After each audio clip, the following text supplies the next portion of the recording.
こんにちは、映像クリエイターの成瀬です。今回は手持ちでズームレンズ1本でスナップ動画を撮影する際にどういったことを意識しながら撮影していくのか、 POV 視点で実際の撮影風景をご覧いただきながら解説をしていきたいと思います。まずはスナップで撮影して編集した映像を見ていきましょう。今回の撮影の舞台は東京浅草。どうぞ。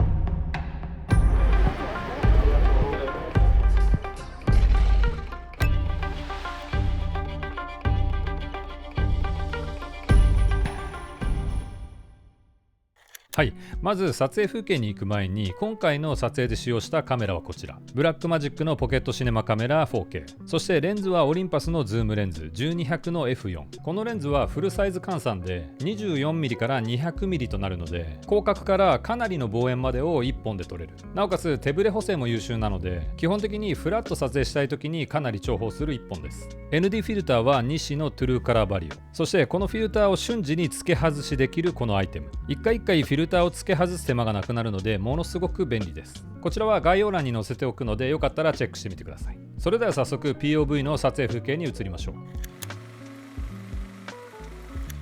今回は浅草ということで早速スカイツリーがあったので撮影をしていきます。動きのない被写体を撮る際には基本的にはカメラを動かすか映像内に何かしら動きの出るものを入れるのがベストです。上方向にスライドして撮影していきます。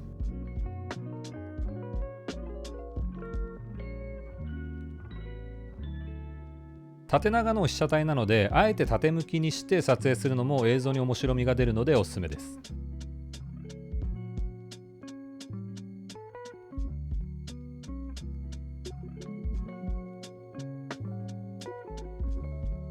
次に浅草寺。こちらはフィックス撮影で左右対称に撮影をしていきます。動きのない被写体なので画面の下に歩く人を入れて映像に動きを出していきます。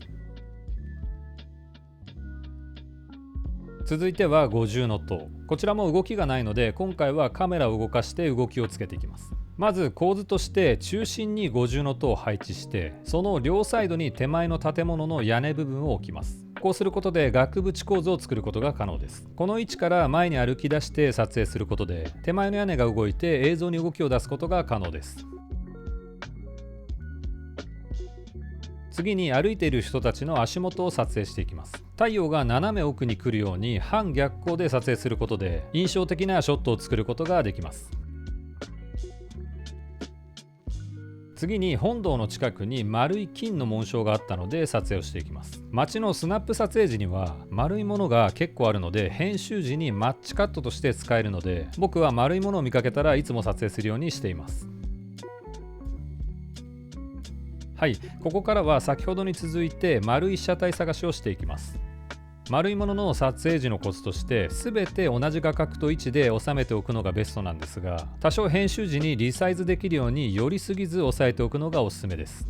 そうすることで丸のサイズを編集時に合わせることが可能となります。こちらも同じ丸です。撮影していきます。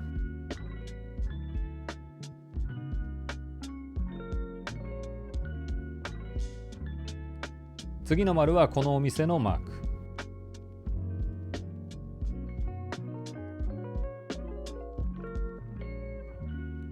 はい、浅草といえばこちらのバッティングセンター。こちらの丸も撮影していきます。こういったつなぎ用の丸いものでもその場所を連想できるものを中心に撮影しておきましょう。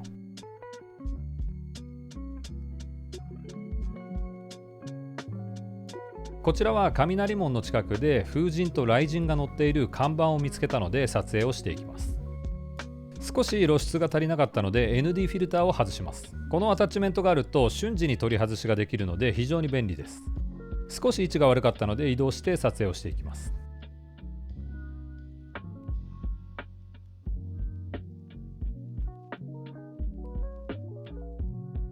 こちらも先ほどの看板のように撮影をしていきたいと思います。こういったアートのようなものはよりで撮影しておくことでオープニングなどに使用することで非常に雰囲気をもたらせてくれるのでおすすめです。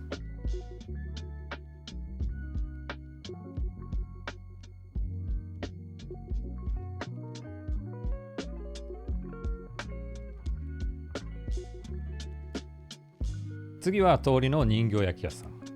外側からガラス越しで作ってる姿が見れるので、その手元をまずはかなり寄り気味で撮影をしていきます。ズームレンズの場合はこういった場合にそこまで近づかなくても寄りで撮影ができるので非常に便利です。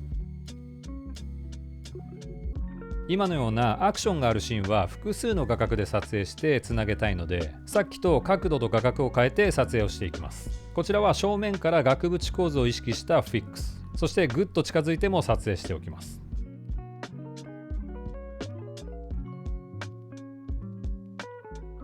こちらは裏通りにあった通路がいい雰囲気だったので撮影をしていきます。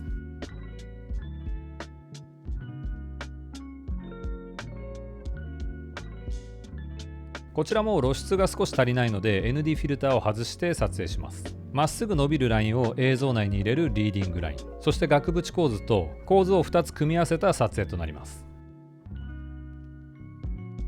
この場所はちょうどゲームセンターの真裏で鏡があったんですが、いい具合に鏡が歪んでいて面白いものが撮れそうなので、上半身を使って横方向にスライドして撮影をしていきます。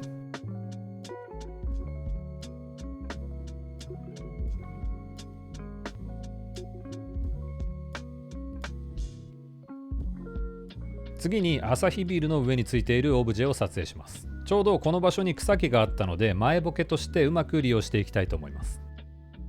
まずは結構ズームをすることで手前の草木をぼかしていきます。そして横方向に上半身でスライドすることで手前の草木に動きを出した映像にすることが可能です。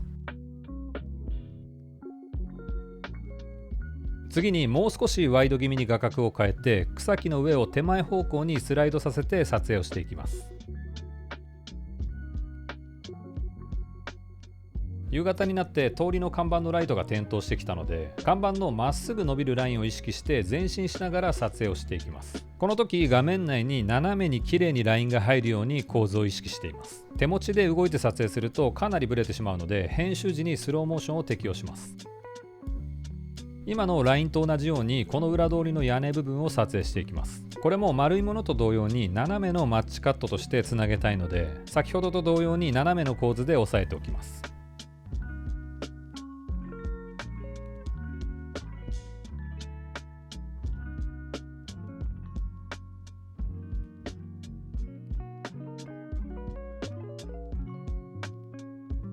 次にこちらの展望テラスから仲見世の通りを撮影していきます。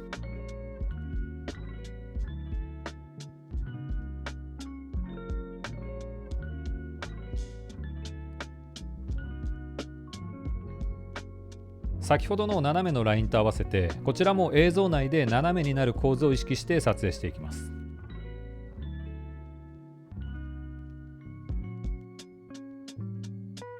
同じテラスから次は横断歩道が見えたので撮影をしていきます。横断歩道も斜めに撮影していき、編集時に先ほどの映像とつなげて編集をしていきたいと思います。